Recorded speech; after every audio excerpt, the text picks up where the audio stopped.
وراثت اور جائیداد کے فیصلوں میں چھپی ناانصافی جو بظاہر باپ کو حکمت لگتی ہے مگر اللہ کے نزدیک ظلم ہے۔ آئیے سچ جانتے ہیں۔ ایک باپ اپنے ذاتی کاروبار سے جائیداد بناتا ہے جو اس کے نام ہوتی ہے اور اس کی وفات کے بعد یہ اس کے بیٹے اور بیٹیوں کی وراثت ہوگی۔ لیکن جب بیٹے باپ کا کاروبار سنبھالنے لگتے ہیں اور ان کی محنت سے جو نئی جائیداد بنتی ہے تو باپ اگر اسے بیٹوں کی محنت سمجھ کر صرف انہی کے نام کر دے تو یہی وہ مقام ہے جہاں سے بڑی ناانصافی شروع ہو جاتی ہے۔ آئیے سمجھتے ہیں کیسے۔ جب تک باپ زندہ ہے اس کی ساری جائیداد اور کاروبار اس کی ملکیت ہے، کیونکہ فقہا لکھتے ہیں لوگوں کے مال ان کے اختیار میں ہیں جب تک وہ زندہ ہے۔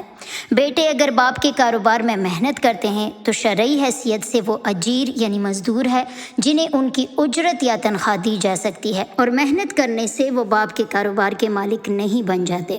اگر باپ اپنی نئی جائیداد بیٹوں کو ہی دینا چاہتا ہے تو اپنی زندگی میں بطور ہبہ گفٹ دے سکتا ہے، لیکن اس کے لیے قبضہ بھی ان کے حوالے کرنا ہوگا، تب ہی وہ شرعاً اس کے مالک ہوں گے۔ یعنی ایسا معاملہ نہ ہو کہ باپ کہے کہ کاروبار میری زندگی تک میرا ہے اور میرے مرنے کے بعد میرے ان بیٹوں کا ہے، بلکہ اگر باپ نے گفٹ کرنا ہے تو مکمل اختیارات کے ساتھ بیٹوں کو اس کا مالک بنانا ہوگا۔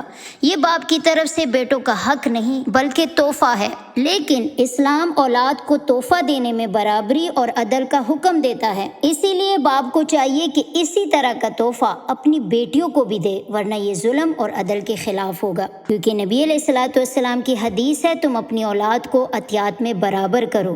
نعمان بن بشیر رضی اللہ تعالیٰ عنہ کے واقعے میں جب ایک باپ اپنے بیٹے کو گفٹ دینا چاہتا تھا تو نبی علیہ السلام نے فرمایا کیا سب اولاد کو تم نے یہی تحفہ دیا؟ اس نے کہا نہیں۔ آپ علیہ الصلوۃ والسلام نے فرمایا پھر میں ظلم پر گواہ نہیں بنتا۔ اس سے صاف ظاہر ہے کہ زندگی میں اگر کسی اولاد کو گفٹ دینا ہو تو سب کو برابر دینا چاہیے، ورنہ چند ایک کے نام کر کے کہ محنت ان کی تھی اور باقیوں کو نہ مل سکے یہ ظلم ہے، اللہ کے نزدیک گناہ ہے اور اللہ ظالم کو پسند نہیں کرتا۔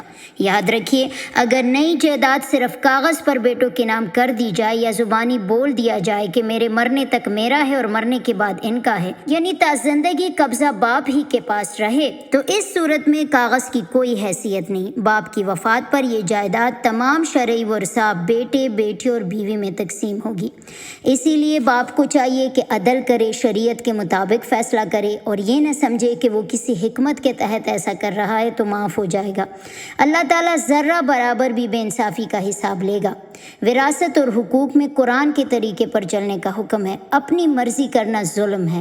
نبی علیہ الصلوۃ والسلام نے فرمایا ظلم سے بچو، بے شک ظلم قیامت کے دن اندھیروں کی صورت میں ہوگا۔ اب آپ بتائیے کہ آپ کے والد نے وراثتی تقسیم تمام بچوں میں انصاف کے ساتھ کی ہے یا آپ اپنی زندگی میں اپنے تمام بیٹے بیٹیوں کو برابر عطا کریں گے؟